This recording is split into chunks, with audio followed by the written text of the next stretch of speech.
Welcome to the Sustainable Clinical Medicine Podcast. I am your host, Sarah Smith.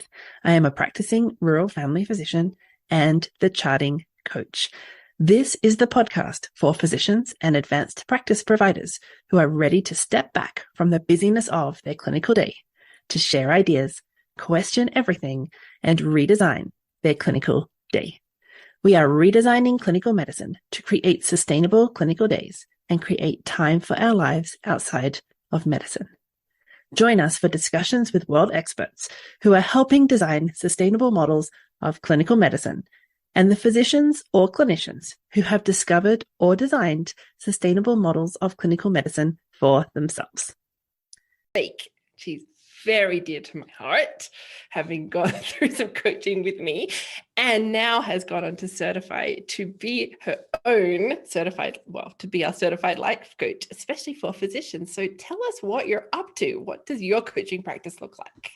Yes. So I coach female physicians particularly. What drew me to coaching female physicians was sort of my own story, how I came to burnout. And I can certainly talk more about that if people want to hear more about that. But what I particularly do now is I've identified through my own experience with recovering from burnout and through coaching lots and lots of female physicians in the last year, that we have this sort of series of mind traps that we get into that can really create this situation where we become burned out. And so because of that, I created a program that involves a course that kind of teaches us to identify those sort of things, but also how we can start to address these.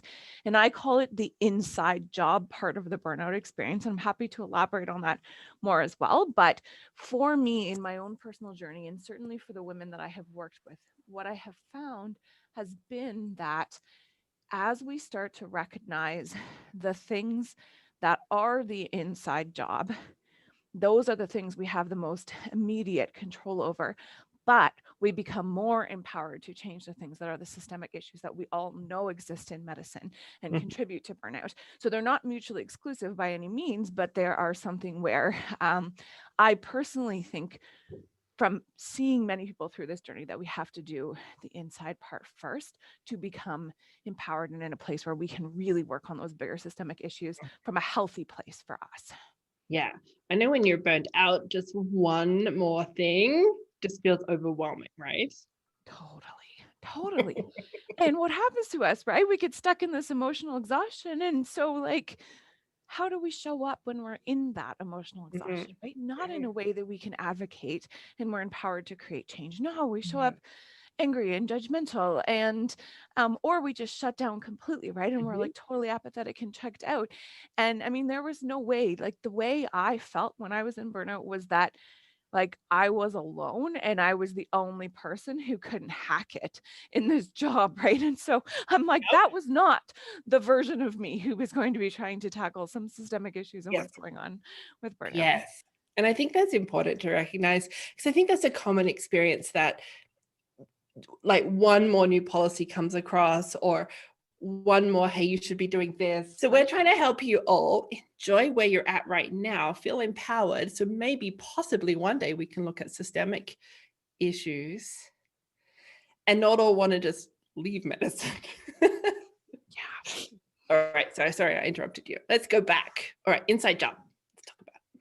Yeah. So, the way I teach burnout, this is busy, but it really can help us to understand the elements of burnout and what I'm talking about when I'm talking about inside job versus an outside job. And so the stuff that's going to fall into the external factors or the outside job part of this burnout story is going to all come down to the multitude of elements of it, the nature of our work, right? So there not being really good systems in place to protect us in terms of the number of hours we work. If you look at many other professions, right, this has been studied and some people have played around with this, but it hasn't really been shown to actually improve things, like when they went from a 24 to 12-hour call from residents and these sort of things.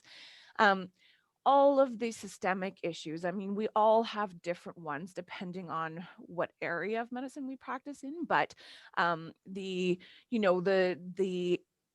government agencies that are expecting things of us, right? The administrative responsibilities, the EMRs, all these sorts of things that we are constantly dealing with, patient expectations, all of these sorts of things that factor into how we experience our job and the nature of our work, right? Then we've got the medical legal pressures. So we all know lots about that. You don't need me to tell you about that, right? You guys know this inside and out. These are the things that literally every day we sit around and we're like, well, this is the reason. This is the reason it all sucks, right? Like, this is the reason it's not working for us. And then, of course, there's just the administrative load. So more and more forms to complete, especially in a pandemic, right? Like, people want to be off work for various reasons. People have concerns, people have fears, right? And so the administrative workload just increases even further, and it's even harder for us to see our patients and really do those things well. But I've identified that there are some other things that factor into these, okay? So particularly for women in medicine, and I may not spend too much time on this because, again, I realize that this is a mixed audience, but there are particular things that women tend to face when it comes to medicine that have to do with societal, like especially in North America, societal sort of expectations of us, right? And then we have these mind traps, which I'm going to elaborate on in a moment, but these things really contribute to the way in which we show up that has to do with our gender. And so I think it's important to recognize that some of this is external, but some of this is also coming from internal factors as well. Then what happens to us as physicians is we get used to being really effective, really highly productive people. But with respect to our time, and you guys are learning a lot about this in terms of working with Sarah right now. And I know this because Sarah literally, quite literally, I just want you all to know, like, Sarah actually saved my life. She was the very first coach I ever met from the life coach school. And I wouldn't be here right now if it wasn't for Sarah. I was acutely suicidal when I was in the depths of my burnout, dealing with postpartum depression, dealing with a new diagnosis of ADHD, and struggling with feeling basically overwhelmed and anxious all the time. And Sarah introduced me to this work through this very material that you're doing, but it became so much more for me in terms of like touching all these other areas of my life. And this is really why I'm here now. And so we know we're supposed to be really highly effective people and really good at managing our time. But a brain starts to play tricks on us, right? It creates these ideas of time scarcity, that the problem is there isn't enough time. We sort of lose sight of our ability to goal set and plan and execute tasks. And we do this big one here, which is overcommitting. We think we can accomplish so much more than we can actually accomplish. And there are trade-offs every time we do this, right? In terms of how we start to think about our lives and our time, and whether we're operating in constant chaos, running from one place to another with tons of things unfinished, or whether we are in a place where we actually have the ability to say no to some things because we realize we don't have the bandwidth to do everything. Okay. So then we come to what I think are the unique female MD mind traps. And I'm going to talk about these because I actually do think that some of these affect men as well. But particularly, these are things I've identified that women tend to struggle with in medicine. But really, we have this super harsh inner critic. And this is fed by this picture of imposter syndrome, where we feel like we've got to fight to belong. We feel like we kind of just like snuck in the door, and, we're just waiting for somebody to knock on the door and tell us, like, you can't be here anymore. Like, you really can't hack it in this environment anymore, right? Or like, doc, why did you send that referral? Like, you really don't know your stuff. You should know more. This is the imposter syndrome, right? But also we have an intense fear of failure, and that is bred into us through the nature of the work we do. But also think about what happened to you if you failed at something in medical school, right? Like, you got pimped, you said something wrong, and I don't know if you guys all know that term, but like somebody just asked you something on the spot, right? And it's always like somebody asking you a really hard question that there's no possible way you should know the answer to, right? But then they mock you for not knowing it and make you think you should have known that thing, right? And so we become intolerant of any kind of failure. But really, if we step back and we look at the way our life has gone, right? Our life is built on a series of failures as we've learned how to do new things, but yet we forget that that could possibly be true once we become physicians.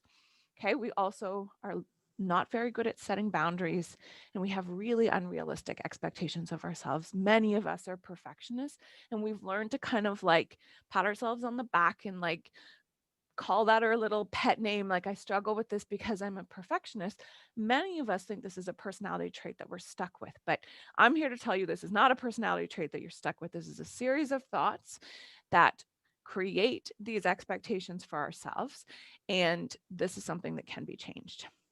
And last but not least, we get into patterns of overworking driven by our need to feel fulfilled by achievement. Okay, so we almost become, achievement is one of the natural ways that the human brain evolved, where if we created a dopamine hit in our brain and we learned to feel good when we achieved things, then human beings would continue to progress, right? So we evolved to like achievement. But doctors often become like we surpass that normal human desire for achievement, and we have an excessive desire for achievement. So we have an excessive drive to work and perform, and it can be quite hard for us to stop and turn off and actually take time to rest. In fact, it feels quite uncomfortable, and we have to learn how to deprogram that part of our brain, which is yet another thing that I teach women to do. Okay, so that was a lot, but hopefully this gave you guys some kind of like food for thought in terms of what sort of things we can talk about today. And what I mean, again, just to kind of come back to what you had asked me, Sarah, in terms of like the internal versus the external, right? Is that what are we focusing on when we're thinking about our burnout? Because if we can shift our focus to the things that we have the power to change, suddenly we become like a little bit more empowered, a little bit stronger. We start to feel better about things, and then it like opens the doors of possibility in our brain. Just like when you started working with Sarah, like I remember the very first thing Sarah taught me was this. She taught me, well, we talked about getting our charting done, right? And I remember we came up with this thought, and my thought was, it feels impossible, but I'm going to do it anyway. And quite literally since that day, I probably leave with 95% of my charts done, like every single time I go to work. I've definitely fallen back occasionally a little bit because I'm quite pregnant right now. And I sometimes use it as an excuse, but that's not a thought.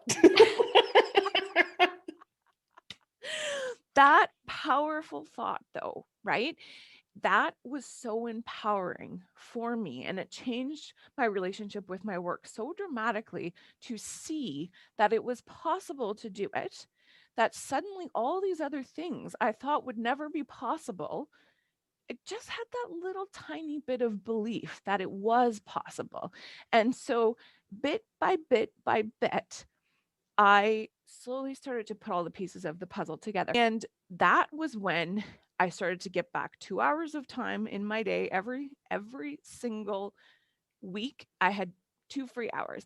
And the power with which my life started to change, that was when I finally realized like I had space to start doing this kind of work and doing other things that were really important to me. And I think it's so important because you may find yourself not able to do everything. And I just want you to know that focusing on the thing that you most want to change first is really important, and it's worth putting your effort into. I have baby brain totally too. So sometimes I just lose my words, but I think you get what I'm saying. I do. Beautiful. Yes, absolutely. 100% agree. You do not have to have it all tomorrow. Like just that whole commitment to, I just want to make something better. What can I control? What do I want to work on first? That little step, rather than adding more overwhelm, more guilt, more judgment, just step into what's one thing I can do today. How can I look at this differently? What do I want to achieve? Yeah. So building on what we've already talked about a little bit, the classic criteria that probably most of us know as far as how we define burnout are emotional exhaustion, this sort of like depersonalization, or just like feeling like we don't matter, we're not a person, like we're just a cog in a wheel sort of feeling. And then this really low sense of personal accomplishment, like I'm not getting anything done, I'm ineffective, nothing I do matters. And a lot of people don't really know what this, I think most people understand the feeling ineffective and even the depersonalization part, because we talk about this even as like a medical term in terms of making some diagnoses. But emotional exhaustion, like what that really looks like is like this feeling of constantly being under the weight of like a heavy emotion all the time. So for me, when I started this journey, I thought the only emotions I ever felt were anxiety and overwhelm Mm-hmm. all the time. Obligation, like obligation is huge for physicians, right? Doing things because we think if we don't do them, nobody's going to. We think like we signed up for this job, so this is it, right? Like this is the whole shebang. I have to do this. Um, Guilt is often huge too, right? And it could be guilt about what we aren't doing for work, or it could be guilt about what we aren't doing for like home or for ourselves, or all those sorts of things. So these are things that I typically tend to see people feeling like almost constantly, or thinking they feel almost constantly when they're burned out. And when we think about this then, and we sort of zoom out a little bit, and the premise of the model, right, which is a tool that we use to understand the human brain, is that things that are happening external to us, right, so maybe an interaction we've had with a patient, interaction with a colleague, an interaction with um, a staff member, okay, that triggers us to have thoughts, which then create our emotions, which fuels the way we're going to act and the way we're going to show up in the world. And then all of that is what determines the results we get in our life. And so when I think about burnout, I particularly like to put it on that feeling line and just identify like what that heavy overarching emotion is. I think it goes on the F line and then it goes on the A line, because the feeling is what drives what we do. And so when I look at this concept with my clients, what I start to get them to see is what stressful thoughts are driving your action to work, right? So, what stressful thoughts are creating those negative emotions that we're kind of stuck in this emotional hangover from, that's driving us to work? So, this might come from thinking about, a scarcity of time. This might come from, having like being constantly, fumbling our way through, like from one point in the day to the other. Like I like to call it the bumper to bumper kind of lifestyle. This might come from really just believing that we have no control over anything that's happening in our work. Or this might come from us having really poor boundaries and not knowing how to um, teach others where our boundaries lie. Mm-hmm. And so to me, those are like the crucial elements that we need to find when we're starting to look at what's contributing to our burnout. And so I teach that there's a few things that we might be believing, maybe not in exactly these words, but things we might be believing that um, maybe are making this situation worse for us. So if we're starting to look at our thoughts and pull out the things that we might be thinking about, we might see things that like fit into one of these themes. So the first one is that everything is out of our control. This is the one where we're like, burnout is totally a systemic issue. There's nothing we can change. There's nothing we can control. There's nothing we can do. And this is a pretty freaking powerless place to be in. And I think it's a very dangerous place to be in as a physician. I agree that there are lots of systemic things that need to change, but as long as we sit around and just remain angry or apathetic or dejected, or any of these emotions that we tend to feel when we just look at the like big monster that is, right, this giant, then what happens is we typically don't realize that we can fix a lot of things for ourselves and feel better without almost any of those things in our circumstances changing. So starting to look for these kind of thoughts, right, where we're like, there's no way this can ever be better because my office staff just can't figure this kind of Mhm. thing out, or there's no way this is ever going to be better because I have to do call. It's just like a mandatory part of my job that I have to do this. There's no way this is ever going to be better because like there's all these organizations that we have to work with that we have no control over as physicians that are, administered by other government organizations or whatever, right? There's no way this is ever going to happen because the premier in my province has determined that, this is how much I'm going to get paid. Or That's right. okay, so the second one is that I just need to work harder. Like the problem is I've fallen behind. I just need to buckle down, pull a couple of all-nighters. Mhm. Or other people might be saying this kind of thing to you, right? They might be saying stuff like just take a weekend. It's okay to be away from your kids and your family and just get caught up, hammer it out. But what happens when we do this? I can give you my example of this. So Yes. I just need to work on it. I just need to go clear out that plate, right? I just need to clear it off. It'll feel so much better on Monday if I just go and spend the time clearing it out. I'll lock myself in an office and I'll work my butt off for the weekend.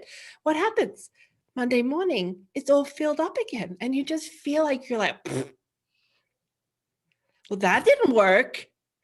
Yeah. Everything's out of my control. I just need to work harder. So you do it again the next weekend, which is why we're here.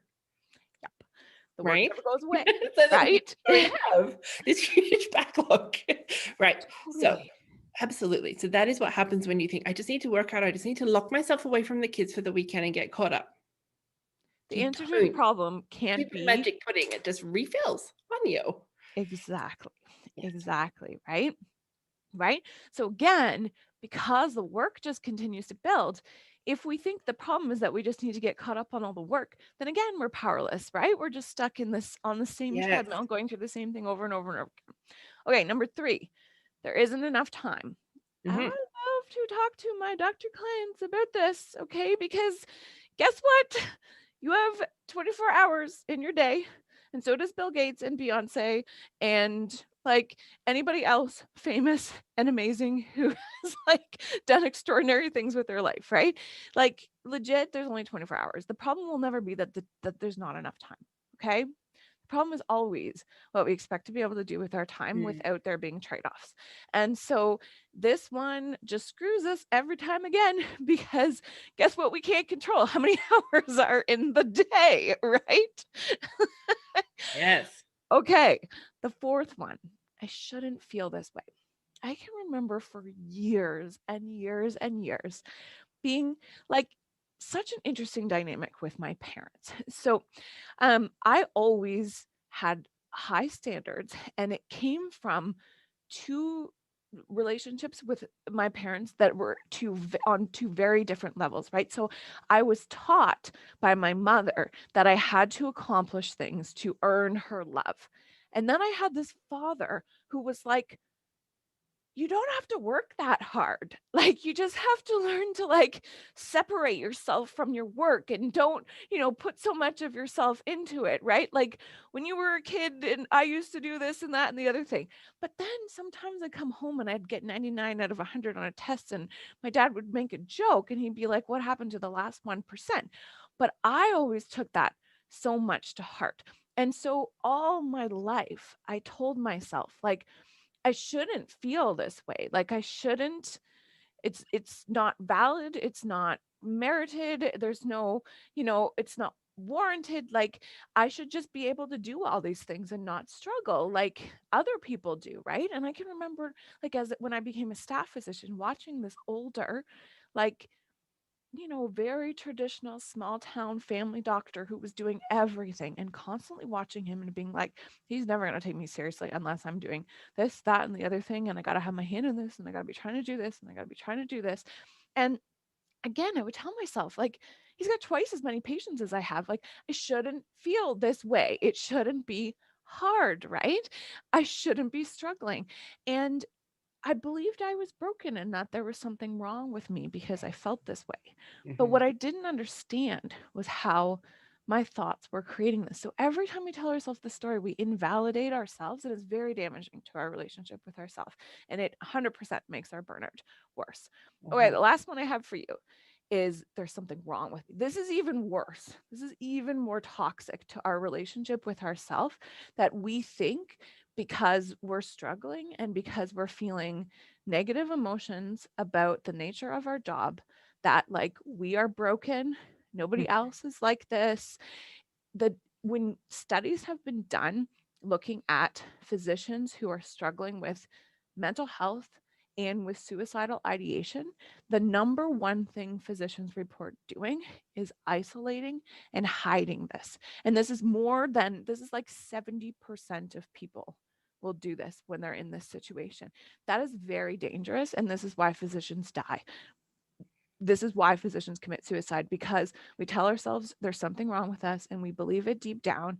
And if I'm the one who's inherently flawed, it's really freaking hard for me to fix anything, right? It means like there's something wrong with me. I should have been born a different way. I should have been given a different quality from God or something, right? And so if we believe that, right, we rob ourselves of all of our ability to learn how to solve these problems and to learn how to manage our mind and our emotions and all of these crucial skills that we teach as coaches. So these are just a kind of a flavor, but I think they cover a lot of the common things that people tend to face. Yes. Okay. So now we've gone down the path of the school of what's wrong with me school. Let's not do that. Okay, so let's now look at the balance. How do we start to question ourselves when we start to think these things? How do we start to come out of that? Now, we're not going to cure burnout in half an hour, but I think I think all of us probably hear ourselves say that to ourselves even now.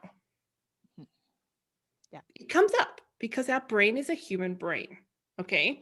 So we have a human brain, and then a thought like this will come out like everything's out of my control. And it may not sound like everything's out of my control. It might just sound like there's too many patients. There isn't enough time today. I don't have any control over how they book my people in. They come up and they're just there. But then how do we start to be aware of those thoughts and just catch ourselves as they're happening and allowing that pause and that moment of, really? Like, what is it? What do you think you do when they come up for you? For me? Yeah, or even in the anybody. audience, like when you hear your brain telling you that, because you're human, okay? Just because these beliefs make burnout worse doesn't mean we don't have these beliefs or these thoughts. We maybe don't start believing them as much, but we still have the thoughts. And then we start thinking, I shouldn't have these thoughts anymore. Just add another layer. Yeah. And do you want to lead us down the how you've tackled that when they come up for you? Yeah. So I have on my website a guide, which is like my 10 tips to surviving burnout. And I think actually it would be really helpful. Like, so anybody that this is really striking a chord with, go there and grab that, because it's a guide to take you through this very process that Sarah's asking about right now. But actually the first thing we need brain space.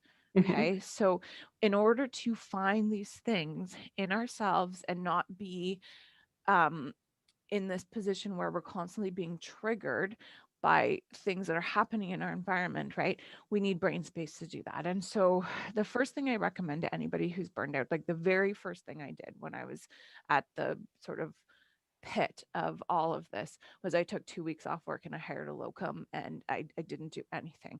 And that created brain space for me to start to recognize these sorts of things in myself, because I think we need that quiet and we need that pause. But then the thing is, I think we have to learn to say to ourselves, like, admit the truth that we're burned out and that we likely have things we're believing that aren't serving us right now. And then it's okay that, like, I'm not broken because I'm there. I'm there because I have a human brain, which is like, it's normal for the human brain to do this.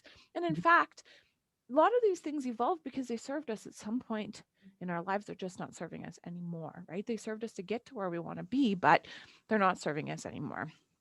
In many cases, they're robbing us of our ability to enjoy this career that we've worked really freaking hard for, right? And so to me, it starts there, right? It starts with creating the space. And some of these things might be hard for you to see yourself. Like, that's why I showed this to you, because you might not be able to see that these are thoughts you're having. They might feel like truths to you, like literally that these are your circumstances, right?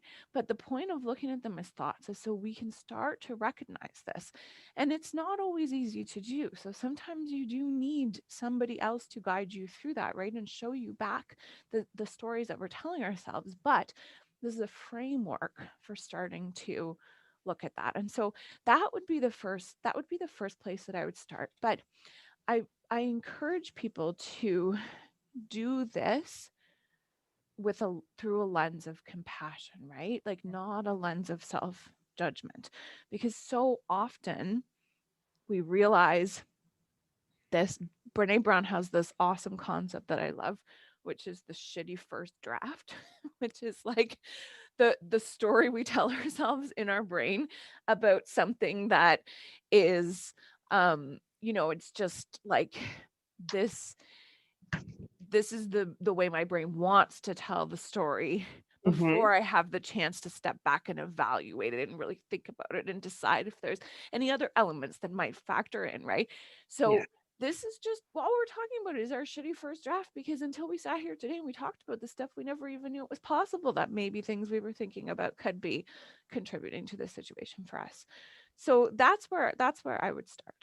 Oh, I 100% agree. So our brain's going to offer us this because it's what it's either always thought, or it's got itself in a pickle, or it's got itself in a jam, and it's coming out with these things. Okay. Just comes out with a blah. It just gives them to you, vomits them at you. And then that taking a pause and evaluating it, and it may not be in the moment. It might not be in the busyness of your day that you're going to be evaluating this, but I think creating space, if we can't take 2 weeks off, and then the more daily practice of, well, how do we create space in our day? So when we have that thought there isn't enough time, we won't create the space for ourselves to go for a walk or go for a run on the treadmill, whatever it is that brings your brain into a space, a long shower, a long bath. Like, it really doesn't matter where you are, as long as you're allowing your brain to think about this thought you're having, or this thing that your brain's offered you about your day, right? So yeah, super thinking time. So good. I love this shitty first draft. That's so good. Human brain turns on shitty first draft. Stop, step back and evaluate. Is that true? Is everything out of my control? What can I control? Just that little thought, what can I control? Just helps us to start to be curious. Curious and compassion. I love it. So important. It's a really great tool to use, you all, if you are struggling with like heart sync patients or difficult patients as well. How do we show up when we're there, right? When we're feeling defensive, how do we show up, right? We do have real cognitive biases, which is just part of operating this computer. There's nothing wrong with us. Again, we're not broken, but it's part of operating the computer that we were born with. And so I think that it's really helpful too for starting to take and neutralize some of those difficult patient interactions that we have as well, that also might be contributing to us feeling burned out. Yeah. I just want to take the example of you're having one of those days where you think everything is out of my control, and then you add to it, and there's something wrong with me. Like, you can see how you're going to get down and spiral. You're kind of going to be your worst patient. Like, there's something wrong with me and everything's out of my control. You're like, well, that's a shitty boyfriend kind of thing to say to yourself. Everything's out of my control. Oh, and there's something wrong with you. Like, that internal voice that with some of my patients, I've called him the shitty boyfriend, right? The shitty boyfriend voice in your head. And there's something wrong with you. Just be like, just catch yourself on that thought, those thoughts that come up as you're trying to evaluate in your focus time when you're thinking, well, what is in my control? When the next layer comes, the shitty boyfriend comes and says, and there's something wrong with you, you're like, you take a break for a minute. I'm going to bring self-love in here and tell myself what is in my control. That's the power of that super thinking work, when you're starting to evaluate and kind of be like, really, is really everything out of my control? And you're like, well, let's see what truly is in my control and what is out of my control. And you take that time to really be curious about your environment and what's happening and how things are happening within your environment, how you're responding to the environment. That starts to empower you, because you start to really see it for what it is, rather than having these super thoughts that we've had demonstrated from us, that are just that blanket. You try to start seeing what's going on, and this blanket of everything's out of your control, so stop it. Like, but pull that off again. Another look. Yeah. Takes a good amount of work to come up with this. So thank you for your expertise in this area. Like how impaired our product, we haven't even talked about productivity, right? But how impaired our productivity gets when we tell ourselves, like, I'm just sitting here sinking my teeth in until this is done, right? We look up to these people and we think like, oh, they're the heroes. And for a lot of us, that's what drew us into rural medicine. I know, Sarah, that you're a rural family doctor too, right? And it's what draws us and attracts us, is this like cradle to grave kind of all encompassing care. But yet it can lead us down a slippery slope of overworking when you start to combine all of these other things in, right? And especially if you compare somebody else's, like my 60-year-old colleague with grown-up children, yes, when I compare his life, who doesn't ever cook supper. No, yeah, right. Like, I don't think he even eats supper. Like his now to my now. It's not a fair comparison, right? In any way, shape, or form. Not to mention, like, you look at some of these old guys and you look at the notes they write, and you're like, medical legally now, if I wrote a note like that, like, I'd be like shitting myself. But apparently, if you've been practicing medicine for 40 years, you've got a lot of like clout behind you. Yeah, I love that. We should spend a moment here comparing. Okay. So we look out into the world and we like, oh, she's got it all together, or he's got it all together. There must be something wrong with me. Or I shouldn't have to work this hard. Or I'm doing something wrong. Right? That comparing is so dangerous to us. Like, you can do this anywhere. Parenting, medicine, all of it. It just keep adding guilt and overwhelm and anxiety and fear, all of it on top of, because you've got these thoughts that are not serving you. They're just adding punishment, adding suffering to our day by adding that piece. So I love when you get to start to celebrate and congratulate yourself on the things you are accomplishing, the things you have done. So physicians will spend all day working their ass off and they leave with some things in their inbox. And like, see, I didn't do anything today. It's like such a shitty boyfriend thing to say to yourself. So starting to think about, well, what did I do? Well, I advocated for these patients and I finished flipping so many things in my inbox, and it's now time to go home, and I'm calling it a day. I'm being done. I'm being okay with that. I like this thought. What I did today was exactly perfect. And to me, the reason why it makes sense to like finish our day with that thought is that if we believe anything else, we're just arguing with reality, because it's not like we get a chance to go back and redo it. Right. So what we did today was exactly perfect. And it either was the result we wanted, or it's the lesson that we need to get about our life. Right.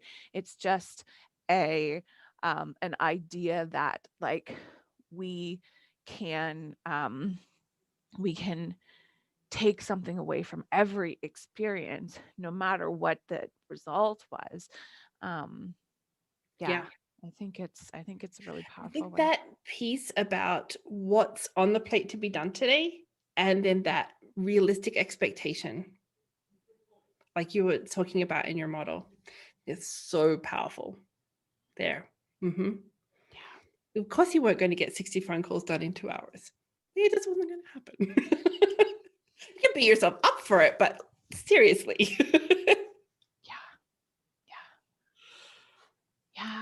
Things that other people say to us always go in our circumstance line when we're looking at this sort of thought model. Okay. So someone says, okay, you're not.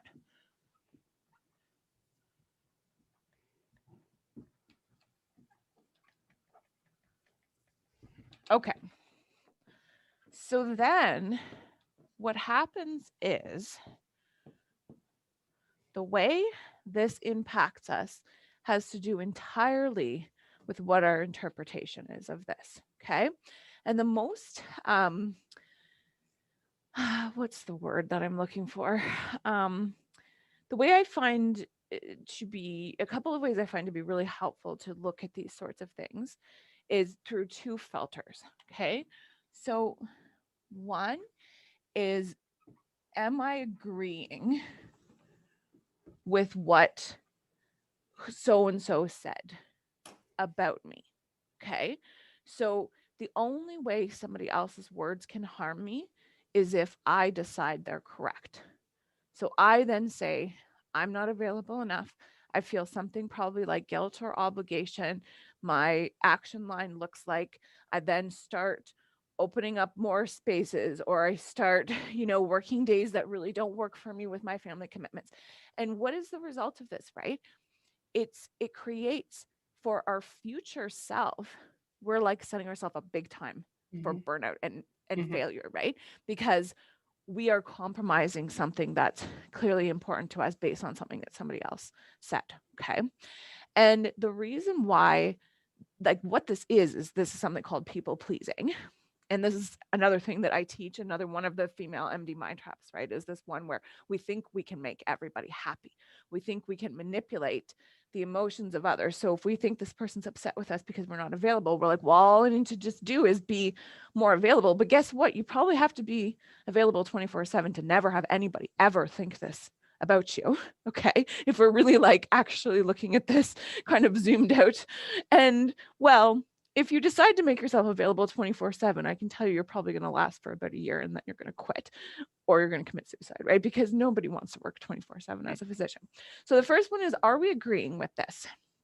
The second one is this, is could we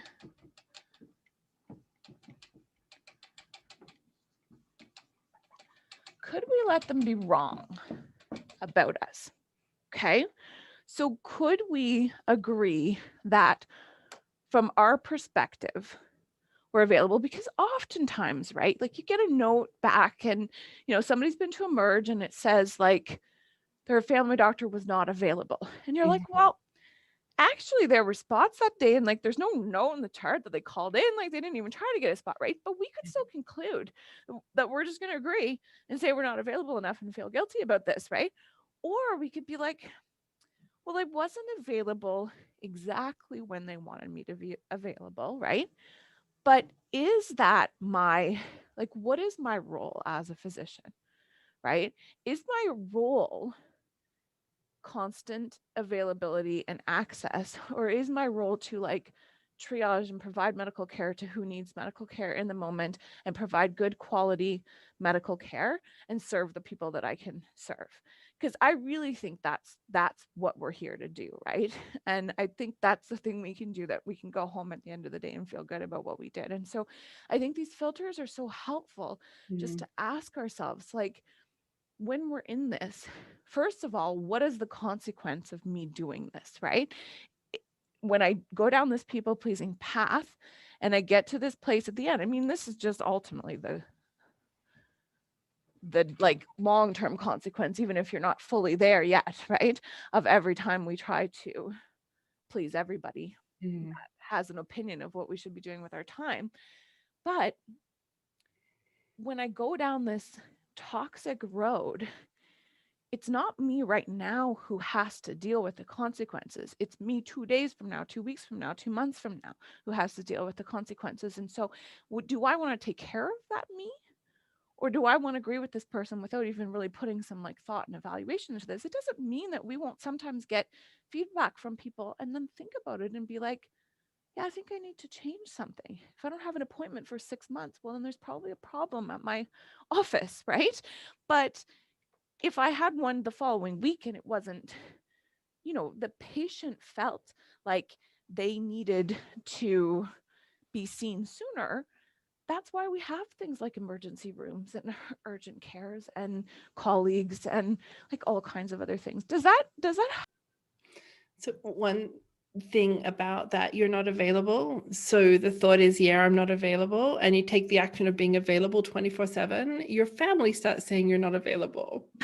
True that, right? All of a sudden you're not available to somebody else. Your body says, hey, what about me? You're not available. So I think it's so important. Yeah. There's also someone else you're not available for. You.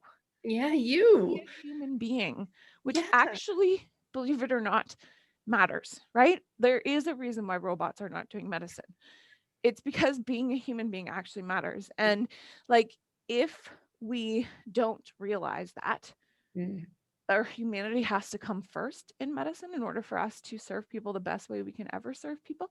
It's so clear to me because like in September of 2019, I almost died by suicide. And so for me, there's so much clarity at the cost of me continuing to do these behaviors. But I don't want other people to have to get to that point to make these sort of realizations. And that's why I do what I do.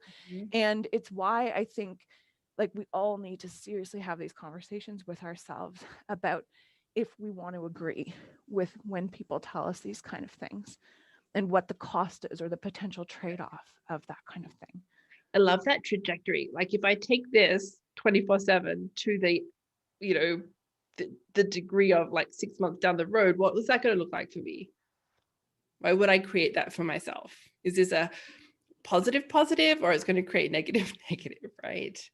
Just that instant of, oh, I better change. Just take it a moment. Just take a minute and watch and see, where would that take me if I did this? What would happen? Because if all we did was we looked at this and we said, what I'm going to do in response to this is I'm going to increase my hours.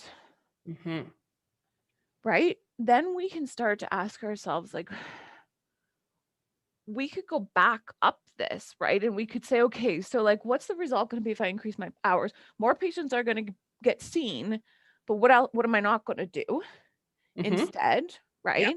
Yeah. So how am I going to make the time to do that, given that 24 hours is 24 hours? But then we need to go up and we need to look at like, how am I going to feel about doing this? And what am I going to be thinking? And granted, it's going to be different from day to day, but I think we can probably guess that like there's a reason we aren't doing this in the first place. Yeah.